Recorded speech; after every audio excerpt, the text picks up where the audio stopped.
Delhi high court में justice Neena Bansal के सामने दिल्ली सीएम अरविंद केजरीवाल की ओर से मौजूद होकर सीनियर एडवोकेट अभिषेक मनु सिंघवी ने एक के बाद एक पॉइंट्स रखे हैं सीबीआई को फटकारते हुए। आपको समझा दे कि यहाँ पर केजरीवाल द्वारा फाइल्ड एक केस की नहीं बल्कि 2 केसेस की हियरिंग सेम बेंच के सामने चल रही है। जी हाँ, आपने सही सुना। पहले केस में दिल्ली सीएम अरविंद केजरीवाल ने सीबीआई द्वारा अरेस्ट और रिमांड को चैलेंज किया है और वहीं दूसरे केस में उन्होंने अब सीबीआई के मामले में बेल पिटीशन फाइल करते हुए बेल की मांग की है। दिल्ली सीएम की ओर से काफी सीनियर एडवोकेट्स मौजूद थे, जिसमें सीनियर एडवोकेट सिंघवी के अलावा सीनियर एडवोकेट्स विक्रम चौधरी और एन हरिहरन भी शामिल दिखे हैं। हियरिंग की शुरुआत करते हुए पहले तो सीनियर एडवोकेट सिंघवी ने सीबीआई की अरेस्ट को क्वेश्चन करते हुए इसे एक इंश्योरेंस अरेस्ट टर्म कर दिया था। उनके अकॉर्डिंग जहां ईडी केस में दिल्ली सीएम अरविंद केजरीवाल के निकलने के चांसेस थे, तो उन्हें स्पॉइल करते हुए सीबीआई ने बिना कोई एविडेंस होने के बावजूद दिल्ली सीएम को अरेस्ट कर लिया। सीनियर एडवोकेट सिंघवी यहाँ शांत नहीं रहे हैं और आगे स्टेट भी कर दिया है कि सीबीआई के पीछे जरूर कोई शामिल है जिन्होंने केजरीवाल को अरेस्ट करवाया है and stated,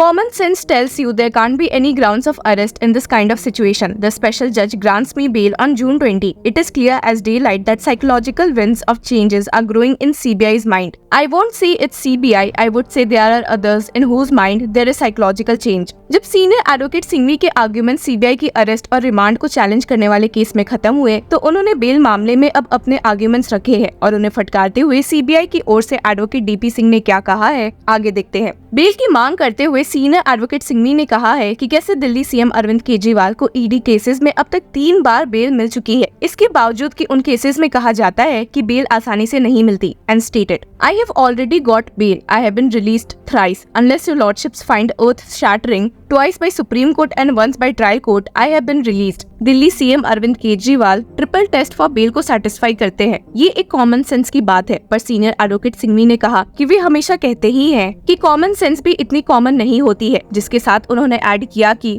Which test is CBI talking about? That I am a threat to society on what basis? Everybody is getting bail. Ironically, my party's name is Aam Aadmi Party, but this fellow is not getting bail. एक और point जिसपे senior advocate Singhvi काफी गुस्सा दिखे थे, वो ये था कि उन्हें बेल की मांग करने के लिए बार-बार ट्रायल कोर्ट क्यों भेजा जा रहा है, and stated, I have cited many Supreme Court judgments affirming that high courts have concurrent jurisdiction over bail matters. The trial court has already adjudicated on issues like remand, pre-arrest and arrest, all of which form the grounds for bail.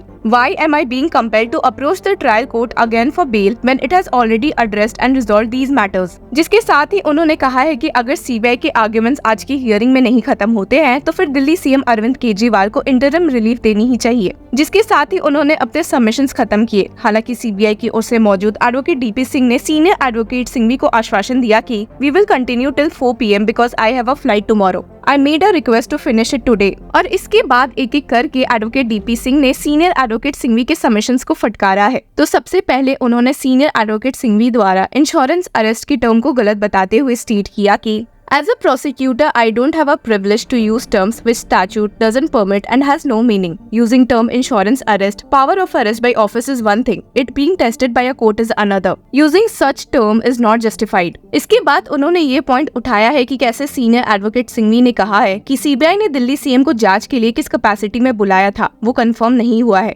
and stated, kindly have 2 dates. I call him under section 160. They say we called him as witness. There is no justification. Section 160 isn't for witness. It is to call anybody who is acquainted with facts of case. It can be a suspect, accused or witness.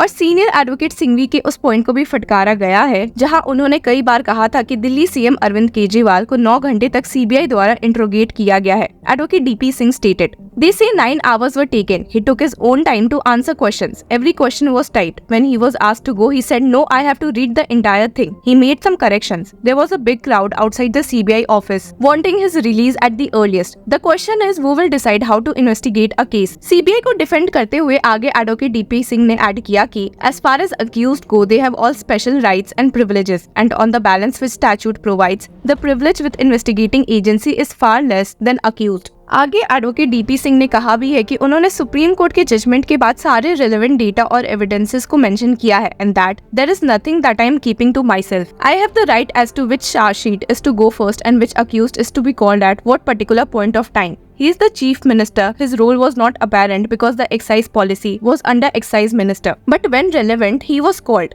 Senior advocate Abhishek Manu Singhvi ने एक point ये भी उठाया था कि बार बार उन्हें bell मांगने के लिए ट्रायल कोर्ट क्यों भेजा जा रहा है, और इसका रीजन देते हुए एडवोकेट डीपी सिंह ने स्टेट किया, there are 4 chargesheets pending in the trial court, so it is only appropriate for the bail to be argued there first, as the trial court is already familiar with all the relevant fact. और finally Delhi CM Arvind Kejriwal के role को discuss करते हुए CBI ने state किया है कि I will discuss his role, we will see it's not so arm, not so common the way it's done. After April 23, there was an argument of the same petitioner which is being argued regarding his illegal arrest in the ED case. On May 10, he got his bail for campaigning. There is no bar on me to arrest me on that day. He comes out in the ED case. I can arrest him on that very date itself. That would have been something which could be overreaching. It would be to frustrate Supreme Court order. So what a responsible agency does, it waits. I do my other investigation. I am doing my job. सारे rules regulations को ध्यान में रखने के बाद भी जब CBI ने लेट अरेस्ट किया है, फिर भी उन पर कई सवाल उठ रहे हैं, और इसी को एड्रेस करते हुए